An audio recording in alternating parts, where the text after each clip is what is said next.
J'ai compris, n'est-ce pas vraiment le but de l'exercice. Mais le problème qui se pose maintenant, moi je suis un homme que quand je me mets en relation, j'aime beaucoup dépenser. Donc je pense que ce sont mes dépenses qui font en sorte qu'on doit être, parce qu'on n'a pas le temps de trop causer avec la femme, essayer de l'attirer par les habillements, tout ça. Je suis focus sur mon projet et autres. Donc pour moi, quand je suis en relation, ça me rend en arrière. Et pour moi, peut-être draguer une personne pour un temps ou bien pour l'exercice qu'on m'a donné et après laisser, je ne sais pas, elle va mal voir ça, je ne sais pas. Donc, moi, je te pose une question. Tu ne penses pas qu'il pourra avoir une femme plus intelligente que toi qui te permet d'aller plus loin dans tes projets? Qui t'aiderait à faire mieux tes projets que ce que tu fais actuellement? Il y en a beaucoup. Peut-être il faut arrêter de draguer des femmes qui sont pauvres intellectuellement. Justement, je ne veux pas aussi être avec une personne qui est plus forte que moi. J'ai aussi ce problème. Je comprends ce phénomène-ci. Parce qu'en réalité, c'est ça ton problème. Ton problème, c'est que tu ne veux pas être avec une femme qui te challenge. Alors que ça te permettra de mieux, un, gérer tes émotions, deux, d'aller aussi plus loin. Parce que ça veut donc dire qu'au fond de toi, tu te dis que les femmes sont inférieures aux hommes. C'est la conclusion. Oui, puisque c'est ce que ça veut dire. Dans ta tête, tu te dis, non, une femme, comment elle me dépasse? Non, c'est pas possible. Je suis conscient qu'il existe des femmes qui me dépassent. Beaucoup même. Je ne veux pas seulement être en couple avec Pourquoi? Pourquoi? Pour quelle raison? Bon, donne une raison. Pour moi, l'homme doit être toujours en haut. Toujours, l'homme doit être... Mais être en haut, ça veut dire quoi? Quand vous êtes couché, vous êtes en haut, ou ça se passe comment? Bon, être supérieur à la femme. Supérieur, c'est-à-dire quoi? Que tu as plus d'argent, que tu... Oui. Avoir plus d'argent, oui. Être plus fort, que ce soit physique ou libre, partout. Oui. Oh, un mâle dominant. Oh. Ah, c'est le mâle dominant. Bon, après, je respecte ton choix, bien sûr. Je respecte ton choix. Mais ce que je veux juste que tu comprennes, c'est que il faut voir la perspective selon laquelle le projet que tu as, quelqu'un d'autre peut t'aider à le faire en mieux. C'est possible. Et le faire en mieux ne veut pas dire que tu perds la valeur que tu as en toi. Tu vois, moi, je considère les relations de couple comme la serrure et la clé d'une porte. Ça veut dire que les deux n'ont pas la même fonction, n'ont pas la même forme, mais sont complémentaires. Ça veut dire que la clé n'est pas plus importante que la serrure et vice-versa. Par contre, on a besoin de la clé pour ouvrir la serrure. Tu vois, la clé et la serrure permettent d'ouvrir le projet qui deviendra plus grand. Donc maintenant, si tu entres en compétition, ça veut dire que tu réunis le fait que tu as un rôle complémentaire à ce que l'autre fait. Tu commences à te mettre côte à côte avec l'autre comme si vous avez le même rôle et un doit être au-delà, je veux dire supérieur à l'autre. Et c'est peut-être ça, cette perception qui fait en sorte que ça ne progresse pas de manière fulgurante. Mais je respecte ton choix parce que si ça fonctionne, moi je dis toujours que si ce que tu fais fonctionne, vraiment, continue seulement de faire. Mais sache qu'on peut faire mieux. Sache qu'on peut faire mieux, tout simplement. Et aussi, il y a un problème. Oui.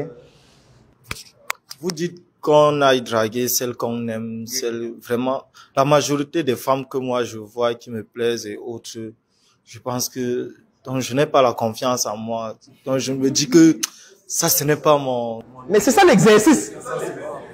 C'est ça l'exercice. Et voilà une phrase, ce n'est pas mon niveau. Mais qu'est-ce que ça veut dire? Ce n'est pas ton niveau comment? Mais qui est-elle? Oui, vas-y. En fait, je crois que c'est un bon moyen, ce sera même un bon exemple. Parce que déjà, le fait de ne pas vouloir que quelqu'un nous dépasse dans un projet, il y a un problème de confiance à ce niveau-là, en fait. Oui, là, ça te permettra de dépasser ce plan-là. Parce que le fait, ça, c'est déjà un frein pour toi-même, déjà par rapport à ton business. Le fait de vouloir répandre les coups d'arabe dans tout le Cameroun, les choses comme ça. Et forcément, tu dois rencontrer des gens qui font bien que toi et qui tu dois peut-être leur faire confiance, former équipe avec eux. Mais si tu es au-dessus et qu'il n'y a que les inférieurs, là, tu peux pas aller loin vraiment avec eux.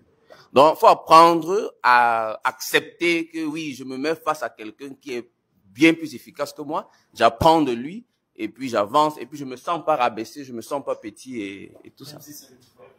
Même si c'est une femme. Parce que j'ai envie de te dire, tu peux avoir une concurrente qui est une femme. Oui, je suis. Qui est sur le même marché que toi, qui est plus performante que toi. Comment tu vas faire? peut-être la courtiser et fusionner vos entreprises donnerait une meilleure solution. Petit storytelling. Vas-y. Cours. Ok, ce que je vais faire, c'est un petit partage d'expérience. Pour moi qui suis dans le shawarma et qui suis devant une université. Surtout à soi. Voilà. Je dis ça également pour mon frère qui n'a pas encore lancé son projet et qui fait dans un produit qui... Hein? Voilà. Alors, ce qui se passe, c'est que à un moment donné, j'étais seul. Voilà. Et puis, lorsque tu es en train de travailler là, il y a les tentations, ça vient de partout. Elles vont prendre le numéro comme ça, elles vont passer les commandes. Et puis, ce sont des choses qui vont arriver dans le WhatsApp. On va t'attirer, on va te tenter.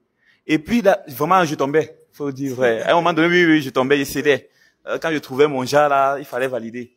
Mais à un moment donné, j'ai compris que je dépensais beaucoup et j'étais en train de me déconcentrer sur mon projet. Et il a fallu que je puisse me mettre avec quelqu'un, même seulement pour ça. C'était ça mon objectif. C'est-à-dire, c'était pas vraiment le mariage que je visais, non. Mais c'était d'abord pour réduire cette pression-là, cette distraction. J'étais vraiment perturbé. Et au bout de 3 mois, je me suis rendu quand même compte que j'ai fait beaucoup d'économies. Je ne sortais plus tout le temps. Je n'avais plus trop d'invitations. Et j'ai commencé à couper même ces gens-là qui m'envoyaient des choses et ça me créait beaucoup de problèmes vraiment. C'est-à-dire que lorsque quelqu'un va t'écrire, tu as une copine qui doit regarder ton téléphone et puis ça va vraiment, comme on parlait des émotions. Il va falloir gérer. Et à un moment donné, il faut être tempéré, il faut flatter.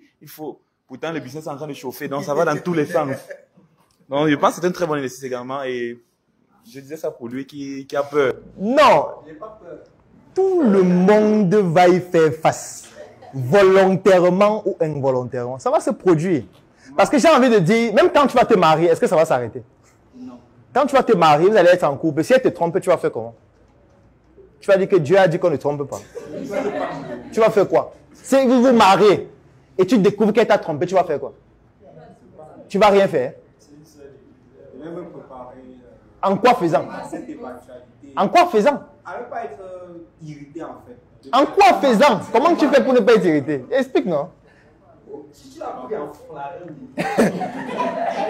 En flagrant délit. Tu vas faire comment?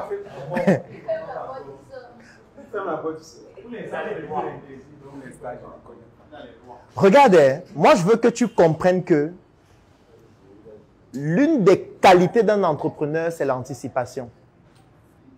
Anticiper ne veut pas dire prédire l'avenir. Ça veut dire évaluer ce qui peut se produire et réduire le risque le maximum possible. Quand tu entres dans la voiture, pourquoi il y a la ceinture de sécurité? Est-ce que ceux qui fabriquent les véhicules veulent que tu fasses l'accident? En réalité, non. Mais pourquoi on met la ceinture? Pourquoi quand tu entres dans certains véhicules, tu démarres, tant que tu ne mets pas la ceinture, ça va siffler jusqu'à ce que tu mettes la ceinture avant de s'arrêter? Parce qu'on a prévu l'éventualité qu'il pourra avoir un accident. Et il faudrait que la ceinture te protège. Pourquoi on met les airbags? On aurait pu dire que Dieu existe déjà.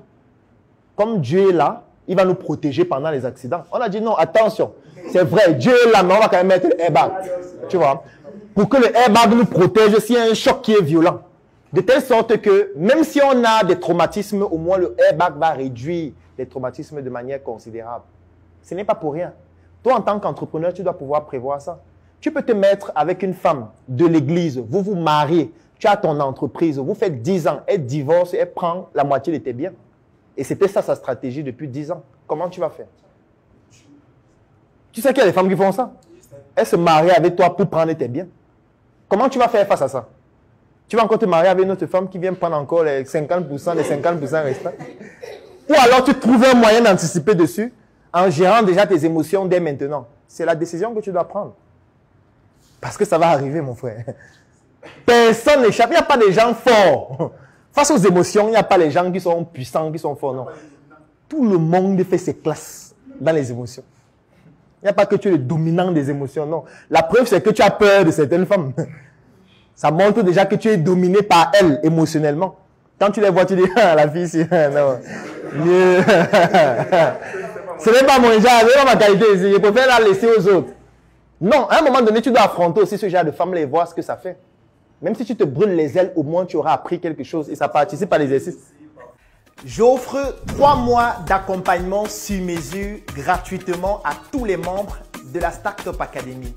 La Startup Academy, c'est cette initiative qui a vu le jour en 2016 et qui est basée sur un trépied que nous appelons le trépied idéologique qui comporte la sensibilisation en ce qui concerne l'entrepreneuriat, la formation sur tous les métiers et les secteurs d'activité qui tournent autour des opportunités d'affaires et enfin l'investissement dans des projets. Que vous soyez un débutant, un étudiant, un entrepreneur ou alors toute personne qui est intéressée par les affaires, durant cet accompagnement qui va durer 3 mois et qui est entièrement gratuit, vous allez bénéficier de notre retour d'expérience, de notre visibilité et surtout de nos stratégies qui vont permettre à votre projet de pouvoir décoller.